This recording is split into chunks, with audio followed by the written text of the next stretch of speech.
Our ancestors understood origins by extrapolating from their own experience. How else could they have done it? So the universe was hatched from a cosmic egg, or conceived in the sexual congress of a mother god and a father god, or was a kind of product of the Creator's workshop, perhaps the latest of many flawed attempts. And the universe was not much bigger than we see, and not much older than our written or oral records, and nowhere very different from places that we know. We've tended in our cosmologies to make things familiar. Despite all our best efforts, we've not been very inventive. In the West, heaven is placid and fluffy, and hell is like the inside of a volcano. In many stories, both realms are governed by dominance hierarchies, headed by gods or devils. Monotheists talked about the King of Kings. In every culture, we imagined something like our own political system running the universe. Few found the similarity suspicious. Then science came along and taught us that we are not the measure of all things, that there are wonders unimagined, that the universe is not obliged to conform to what was considered comfortable or plausible.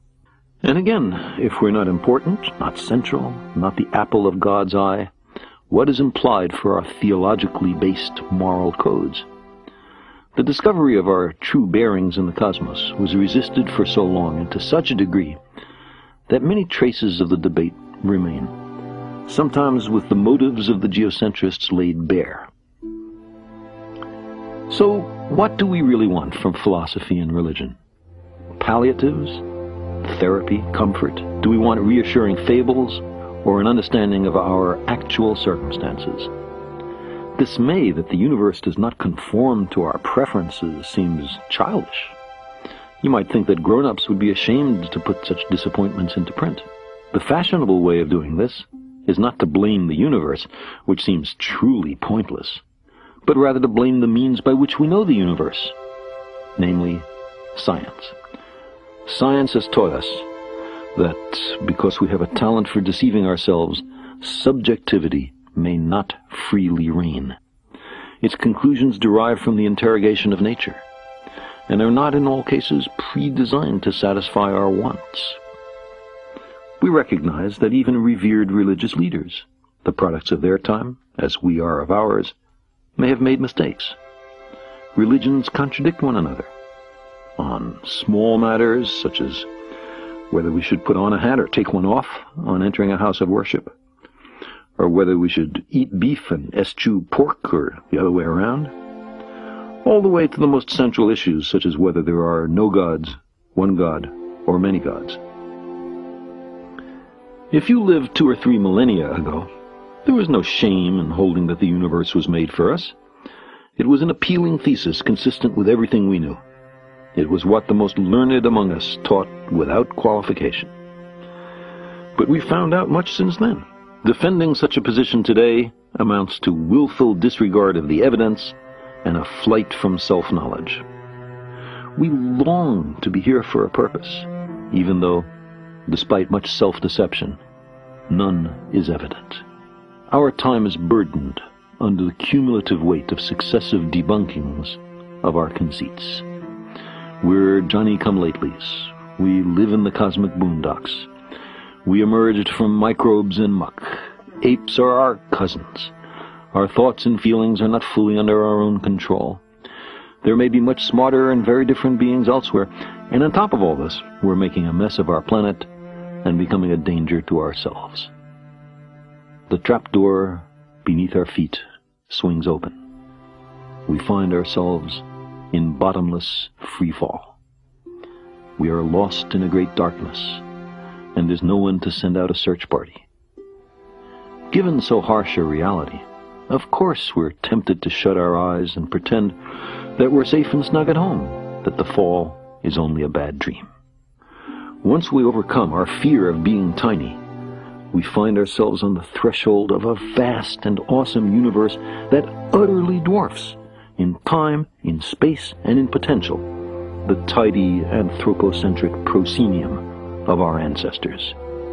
We gaze across billions of light years of space to view the universe shortly after the Big Bang and plumb the fine structure of matter, We peer down into the core of our planet and the blazing interior of our star. We read the genetic language in which is written the diverse skills and propensities of every being on Earth. We uncover hidden chapters in the record of our own origins. We invent and refine agriculture, without which almost all of us would starve to death. We create medicines and vaccines that save the lives of billions. We communicate at the speed of light and whip around the Earth in an hour and a half. We have sent dozens of ships to more than 70 worlds and 4 spacecraft to the stars. To our ancestors, there was much in nature to be afraid of. Lightning, storms, earthquakes, volcanoes, plagues, drought, long winters. Religions arose in part as attempts to propitiate and control, if not much to understand, the disorderly aspect of nature. How much more satisfying had we been placed in a garden custom-made for us, its other occupants put there for us to use as we saw fit.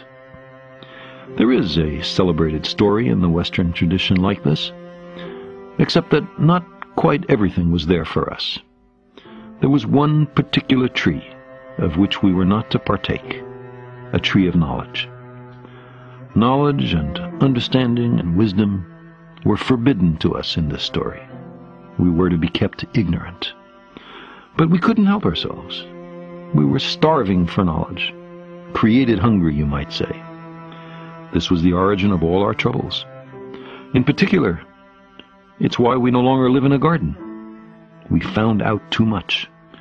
So long as we were incurious and obedient, I imagine, we could console ourselves with our importance and centrality, and tell ourselves that we were the reason the universe was made. As we began to indulge our curiosity, though, to explore, to learn how the universe really is, we expelled ourselves from Eden.